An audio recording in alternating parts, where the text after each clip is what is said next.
Welcome to Inside Marketing with MarketSurge, your front row seat to the boldest ideas and smartest strategies in the marketing game. Your host is Reed Hansen, Chief Growth Officer at MarketSurge. Welcome back to Marketing with MarketSurge, the front row seat to bold business insights, marketing breakthroughs, and unfiltered entrepreneurial and marketing real talk. I'm your host, Reed Hansen, the Chief Growth Officer at MarketSurge, where we turn digital marketing tools into growth engines for startups and Fortune 500 companies alike. Today, we're thrilled to have Jessica Dalka on the show. Jessica is the founder and editor-in-chief of Chicago Planner magazine, a high-end digital publication she launched after cutting her teeth in advertising and media planning. And what began as a side project to learn the ins and outs of the events industry is now a thriving platform that blends editorial content, email campaigns, social media storytelling, and day-of event management for top hospitality brands. Jessica has served as an ambassador for Choose Chicago in the past and sits on the Publicity Club of Chicago, where she champions innovative event marketing strategies. Jessica, welcome to the show. Thank you so much for having me, Reed. I'm really excited to be here. Well, thank you. Now, I know you have a background in advertising and public relations from Loyola University and other roles, and I'd be interested in hearing what interested you or inspired you to pivot from a traditional agency path to starting your own publication. Yeah, so I think the key piece there is I had the chance to cut my teeth in hospitality. I have, as you said, my degree in advertising PR, in marketing, and I worked for as you said, Havas Media, and it was like the agency world just I felt like wasn't my personality so much. And somebody in my building said, "Hey, there's a restaurant opening down the street. You should get a job there." And I was like, "What would I do at a restaurant?" And so but I went and I thought, I'll be a server." Like, I've always kinda wanted to try it out. How hard could it be? And they looked at my resume and they said, "You could be a hostess." But they knew that, I needed more experience in that.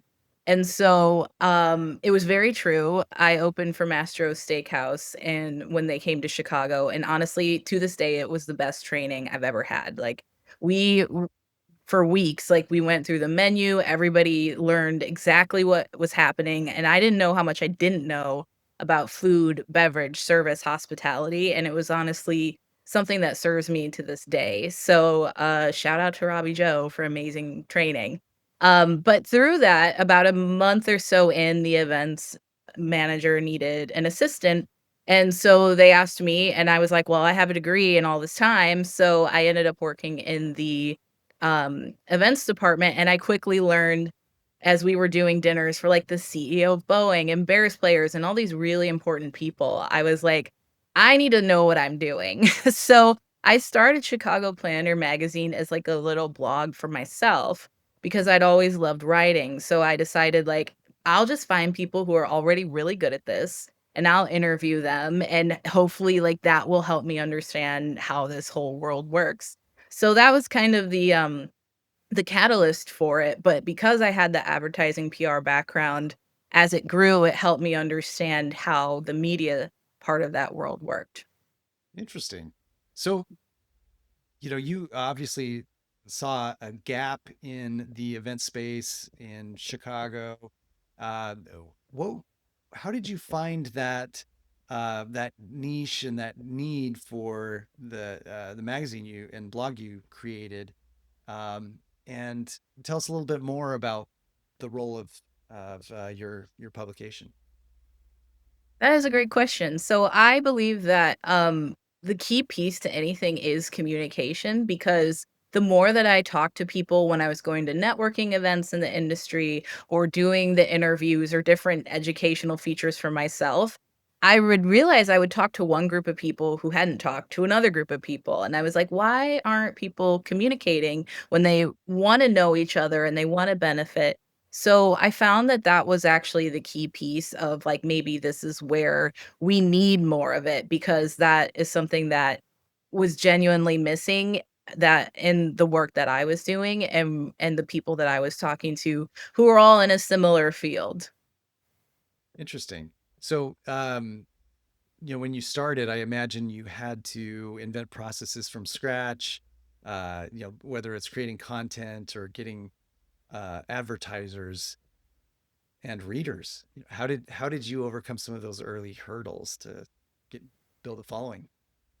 So one of the things that I think was really challenging is 2012 is when I started as a blog. 2016 is when I made it my full-time position. And then pandemic caused me to take a break as it did most people. And so this year we've really truly relaunched the brand.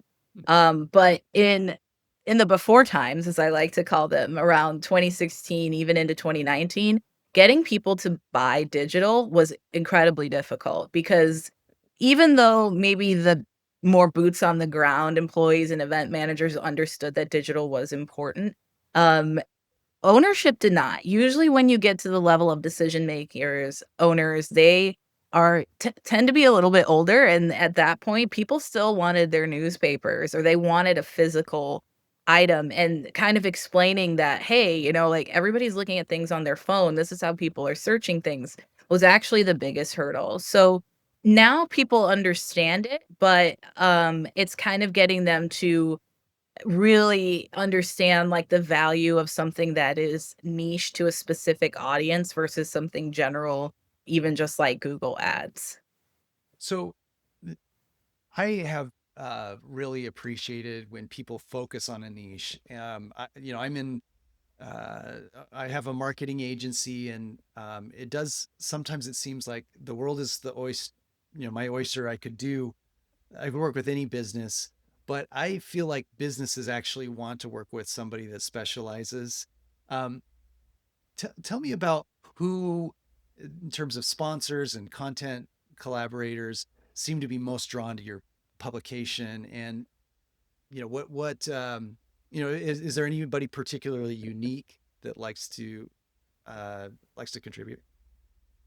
Yeah, I think we work with a lot of hotels and restaurants currently as we continue to grow. I know that we are talking to some different markets, and I think there's a few ways to look at that because we have a large audience of event planners. But one thing that I have been updating in my description to people is that we are a publication for professionals who plan.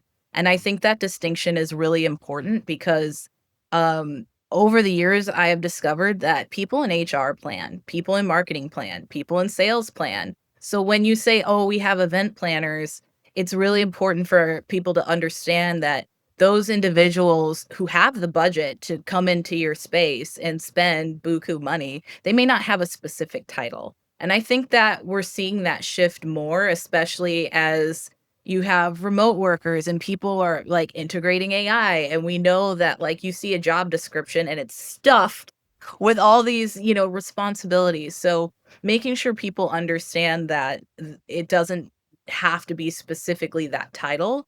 And with that in mind, part of what we offer to those readers is information. Like even when I'm doing events and when I have done events, I did events at a University of Chicago for their economics department, and at one point, I had 20 events a week, and this was, only a few years ago, post-pandemic, and when you are at that volume, even then, with all the background and experience I have, I didn't had time to research every single thing and look up every single thing. I relied really heavily on vendors I knew or regular things that I interacted with because you have to execute, and then you also have the stakeholders, and you have everybody who needs these pieces from you. So I think that's a core piece of what we do is the people on our team and who we work with are all people with some sort of hospitality, events, venue management, sales experience. So we know what it is that people need because we needed it ourselves. And I think that really is the core piece of our business,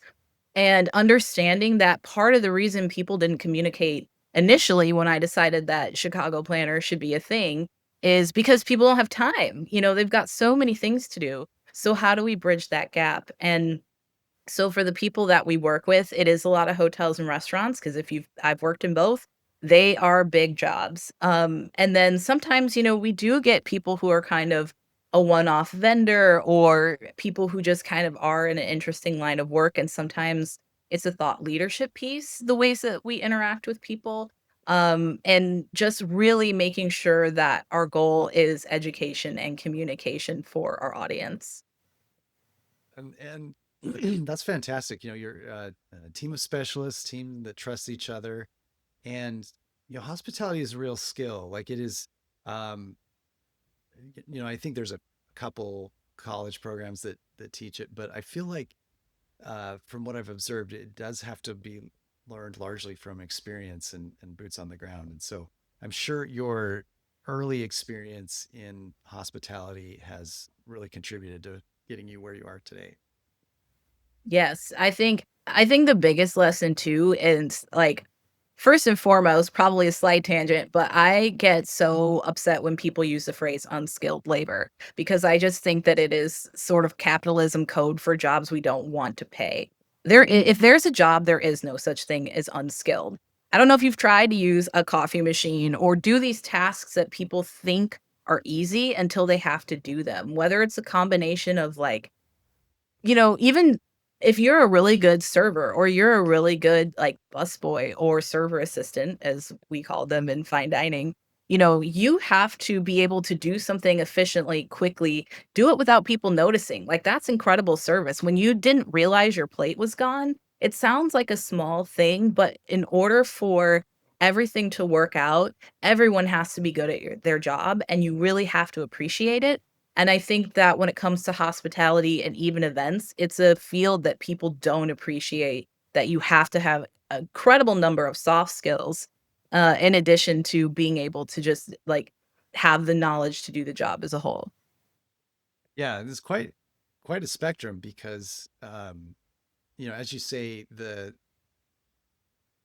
I do like that phrase, that what it maybe I misheard it, but capitalism jargon or what was it? Yeah, well, like, anything capitalism doesn't want to pay Sure. Yeah. for. Like, they think, Yeah. "Oh, well, you're not a C-suite or this or that." So, we have a very tiered hierarchical system at how we look at jobs as opposed to the value that someone contributes, which is actually quite high even at bottom level jobs, which I put in Yeah. quotes because I think every job that someone does is important.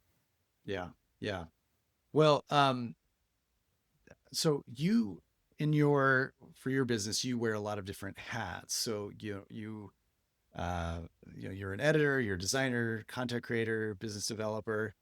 Um, you know, first question is how do you balance all those roles? Do you like to spend more time on one or the other? Do you look to outsource certain aspects of your business more than others? Tell me how you balance that. Yeah, I think when I first started, I did everything by myself, and eventually I brought someone in, Cassidy, who was wonderful, and she helped with social media and had a lot of great ideas. She is younger than me and had just like some really great social media insight early on, and so I used to really try to do everything myself. Now, in what I call Chicago Planner Magazine 2.0, I'm realizing that there is a shift, and it's not just a shift in what I enjoy doing, which is everything that you mentioned. But it's also the fact that now social media and digital media is the core of how people get information and news. And so you have to operate faster. You have to operate a little bit leaner as well because people read a sentence, they read a headline. Like, even I'm guilty of it. Like, my husband and I are always talking news and politics, and I'll be like, "Oh, I saw this headline." He'll be like, "Well, what else?" I'm like, "Well, I didn't read the rest. I was just skimming," you know? And so keeping that in mind that, really you've got maximum 3 seconds to get someone's attention. You've got one headline to get someone's attention. You really do have to look at what is the most valuable aspect of this, whatever it is you're talking about. And then, but that requires a shift, right? And as much as, I love a good research piece or a long detailed piece, I really try to keep things that people can skim or can read quickly, or we have to react quickly, and in order to do that, you need a team. and you need a much bigger team. So now I do outsource for certain things. I have people helping me with social media and more people who are writing and people on the sales team. And and we're just had a meeting this morning about like what our 2026 goals are and how we're going to grow. And we are going to be opening up some job opportunities and things like that. So it's really exciting. But I also think that, you have to focus on what your end goal is, and the end goal for me is to have a very solid media company. And so you have to really say like, what are my strengths? And for me, I think I personally love business development. I think it makes me a nerd a little bit. Like I was on LinkedIn and everyone's like, "What do you mean you're on LinkedIn? It's not Instagram or TikTok." And like, don't worry, like I'm lurking on all of those sites, but in terms of where I'm present, and I think building an audience, particularly having a B2B style niche business, I think that I focus on the platforms that are important, and I also focus on what's going to be able to allow us to grow, because then at a certain point you can kind of shift around and decide you want to focus on something one day. But I find my brain kind of, some days it's like I'm in writing mode. It's like, all right, let me like write some articles, do some of that content. Other days I'm much more like my brain's just leading me towards like, let me do the numbers, let me do the outlines, all those kind of things for like content calendars and all of that. So I kind of also am like all over the place, but at the same time bringing in a team to help have a more consistent focus for everything that we need to do. Awesome. Well, I think that's good advice for anybody is, um, be deliberate about what you enjoy, what you are skilled at, and what is the best and most economical use of your time and what can be delegated. Um, Tell me a little bit. So you you cover so many different um, topic areas like publication, event management, hospitality. I am curious about experiential marketing and in-person marketing, and I know you cover that quite a bit.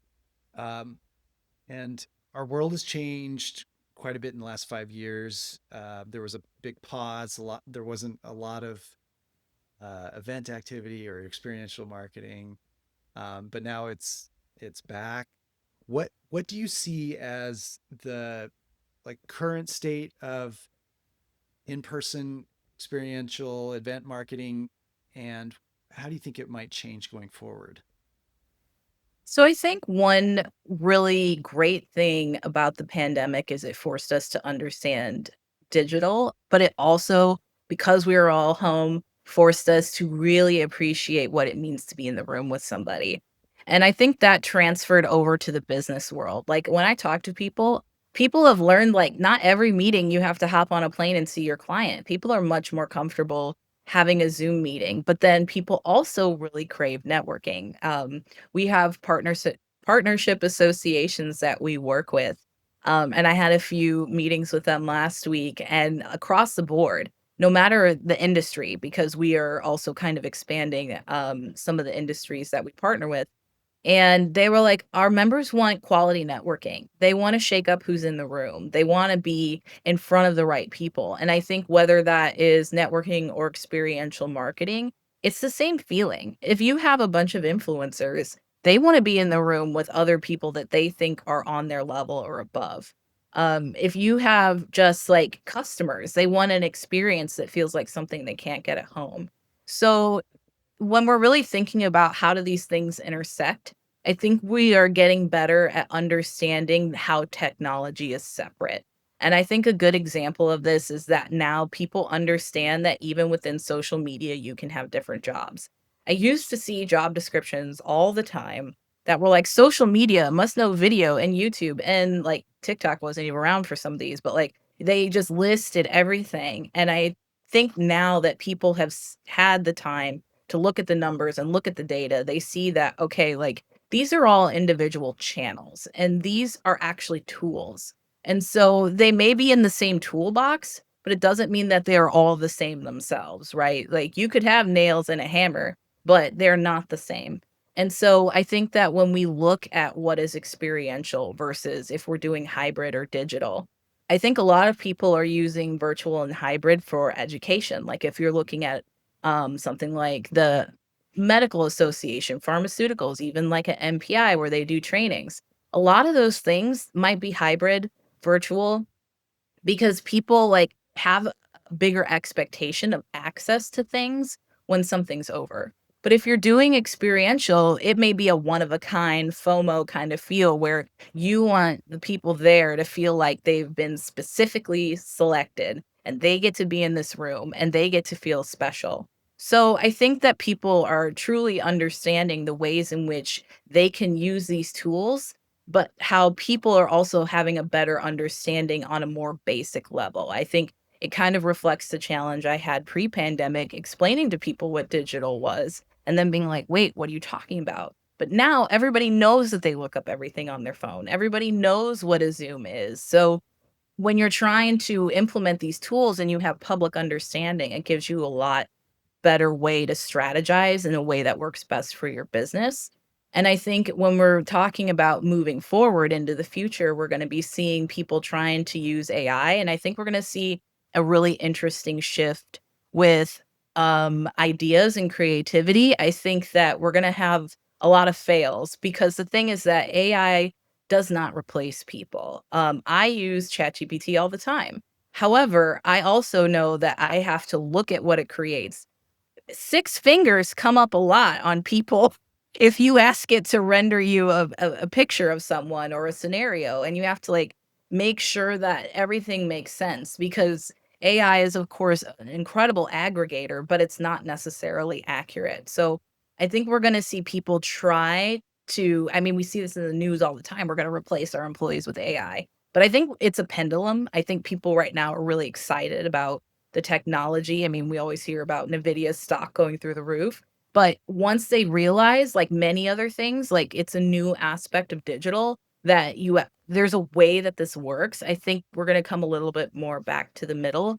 But I do think it's an exciting field, but I do think it's one that we can't assume that people aren't going to be the core focus of.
You know, I love all the points you've made here. And one of the things that came to mind first was the value of networking, which I think I have reprioritized in my own efforts.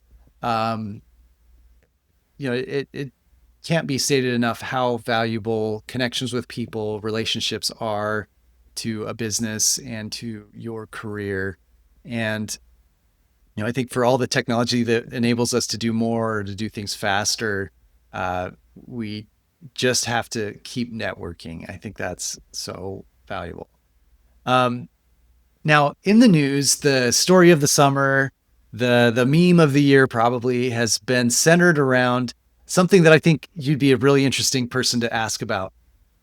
And that is the events at a Coldplay concert with the CEO of Astronomer and his close friend, the head of HR, that were caught in an awkward situation on camera. And their reaction probably drove the story. The fact they flinched and ducked and acted super awkward. And then some of the aftermath has been interesting. Now, with your background in PR and events, how would you look at this situation? Maybe if you were the day after and you were one of these two people, the head of people or the CEO, what actions would you take? And how do you recover? How do you move forward? What are your thoughts?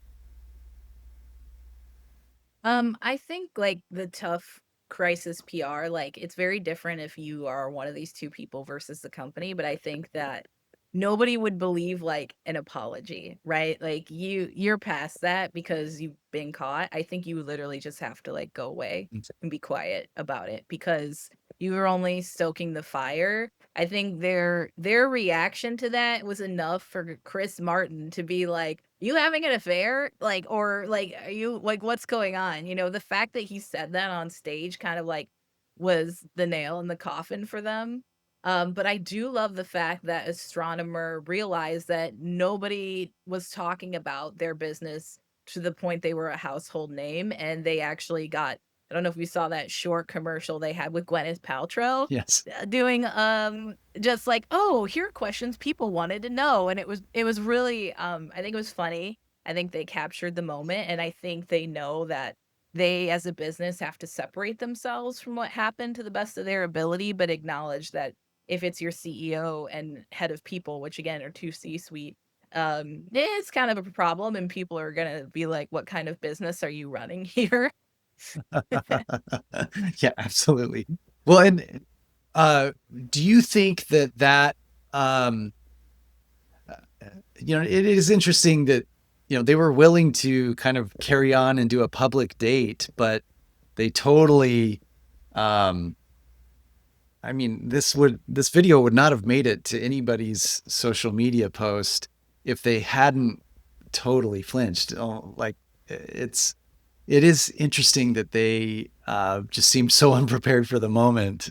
Uh, that was almost hard to watch, like kind of painful. I mean, I think that what's most telling about that is if they, you've got the CEO and you've got the lead of HR, which already, like, why are you in HR? Right.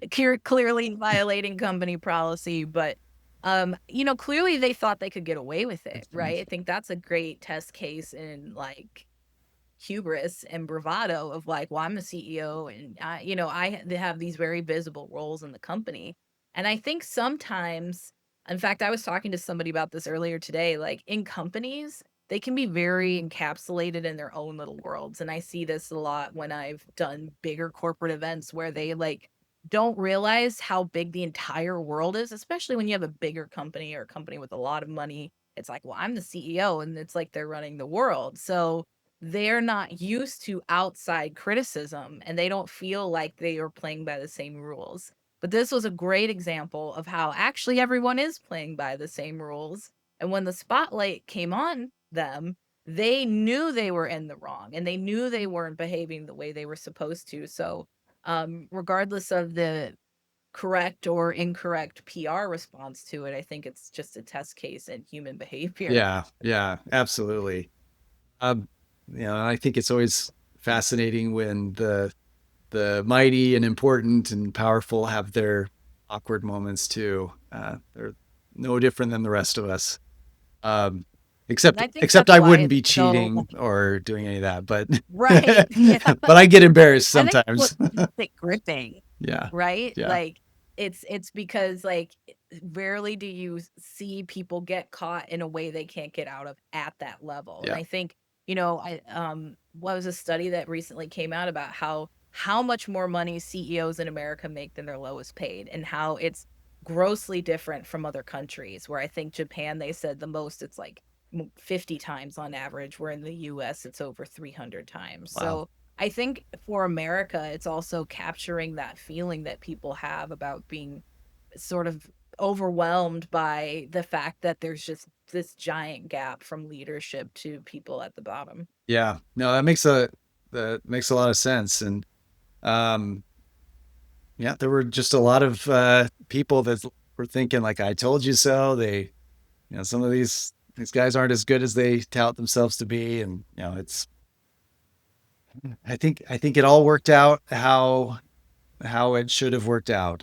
Um, but well, so Jessica, you have been so generous with your time and have endured some technical glitches as we've been recording, and I appreciate that your patience with me and my software here.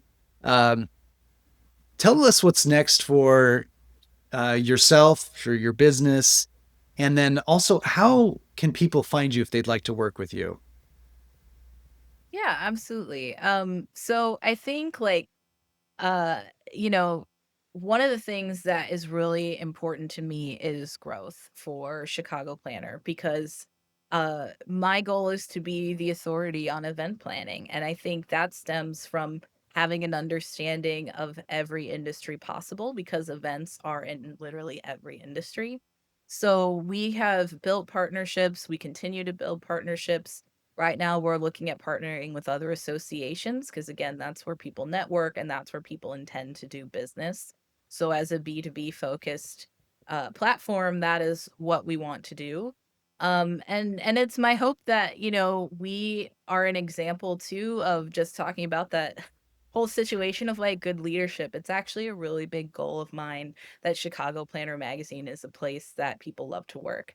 I am an elder millennial, so the concept of a 4-day work week is really important to me. I think that family and your life comes before a job. We all know a job will replace you theoretically. So making sure that people feel like they are a part of something that benefits their life other than like the drudgery of going to work is really important to me. It's also important to me that we support our community, and as we grow, we're looking for more ways to integrate other nonprofits. I have a personal love for any organization that works with people who are unhoused or children or anything where, feeding people. I think those are core aspects of our communities. So we're also, we have a nonprofit program that we've developed. So we intend to start working later this year with 1 to 2 nonprofits a month to be able to give them some advertising to promote what they're doing. Fun fact I learned in advertising is that there used to be a requirement for any type of public television to have at least 2 PSAs a month that they would give out to anybody, radio and television. So some of it is based off of that, but we do more than 2 placements per place because it's something we really believe in. And I think it's important for the people that you work with to be proud of the work that you're doing. So all of those are things that we're really integrating into what's coming up for us. Awesome. And where can people reach you if they'd like to work with you in any capacity? Yeah, I am always on LinkedIn. So you can, I think it's pretty much just like linkedin.com/in/Dalka, my last name, Dalka. And then I am on Instagram as Chicago Planner, or that's my personal, then Chicago Planner Mag is where you can find me there. And my email is just really long, which was in hindsight not smart, but it's jessica.dalka@chicagoplannermagazine.com. Fantastic. Well, thanks so much, Jessica. This was a real fun conversation, and you've been great to chat with. Thank you so much, Reed. I really enjoyed chatting with you as well. Want to stay ahead of what's actually working in marketing right now? Head over to MarketSurge.io and see how we're helping businesses grow smarter, faster, and louder. That's MarketSurge.io, because your next breakthrough shouldn't be a guess.